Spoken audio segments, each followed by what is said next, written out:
क्या इंग्लिश का नाम सुनते ही आपको डर लगता है, या ग्रामर के रूल्स लगाते वक्त, या इंग्लिश स्पीकिंग के टाइम पर आपको राइट वर्ड्स नहीं मिलते और आपका कॉन्फिडेंस यहां से सीधा यहां आ जाता है, यानी कम हो जाता है? क्या आपको भी है इंग्लिश फोबिया? अगर हाँ, तो ये वीडियो आपके लिए है। Hi everyone, welcome to Learno Hub, आपका अपना learning destination. I hope all of you are doing great. I am Aadesh, your English guide and mentor, और आज की इस वीडियो में हम बात करेंगे कि क्यों आखिर हमें इंग्लिश इतनी चैलेंजिंग लगती है और कैसे अपने इंग्लिश के इस डर को हम अपने अंदर से बाहर निकालें। So without wasting much of your precious time, let's get started.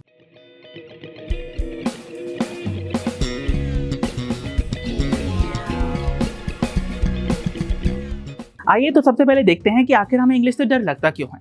मैंने लिस्ट डाउन कर रखे हैं 5 कॉमन रीजंस।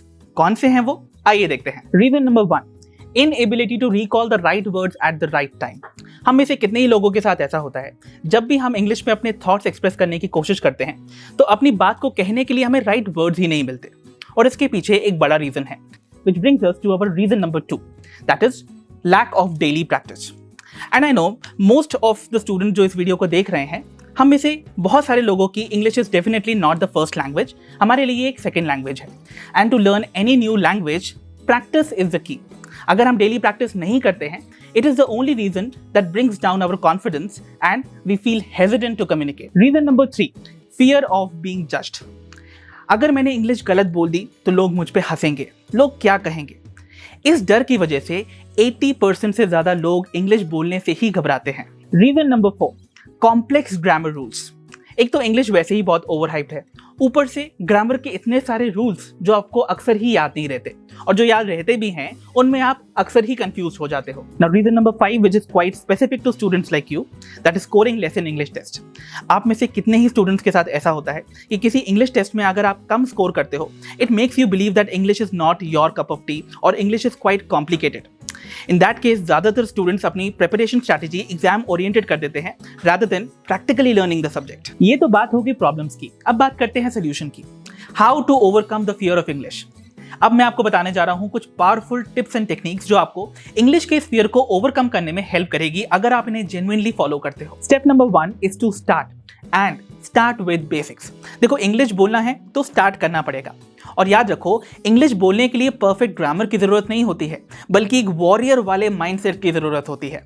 सबसे पहले फोकस करो कॉन्फिडेंस और फ्लुएंसी बिल्डिंग पर, जिसके लिए मैं आपको बताने जा रहा हूं एक पावरफुल टेक्निक जिसे मैं बुलाता हूं 2 मिनट्स मिरर टॉक टेक्निक। इस टेक्निक में आपको मिरर के सामने डेली खड़े होकर खुद से 2 मिनट इंग्लिश में बात करनी है। एंड रिमेंबर, स्टार्टिंग से ही एडवांस ग्रामर पे जंप नहीं मार लेनी है, खुद से बातें करना स्टार्ट करो, वो भी बेसिक कॉन्वर्सेशंस के साथ। I am sure this is surely going to help. Step number 2, stop over hyping grammar.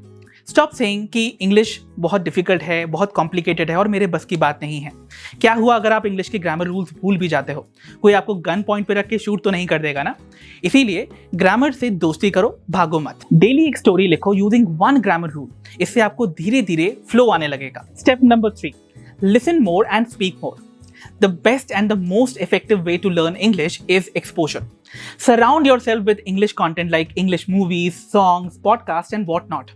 Make a rule कि हर दिन आप एक नया English word सीखोगे और उसे daily use में लाओगे।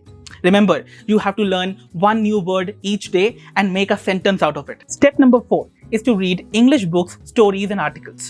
I know आप में से बहुत सारे लोगों को ये काम सबसे ज़्यादा बोरिंग लगता है, but trust me, daily reading habit से आपकी vocabulary और fluency दोनों ही improve होती हैं। तो दोस्तों, तैयार हो इंग्लिश के फोबिया का दी एंड करने के लिए? वेल, इन 4 सिंपल स्टेप्स को फॉलो करो और देखो इंग्लिश कितनी आसान और सुपर फन लगने लगेगी।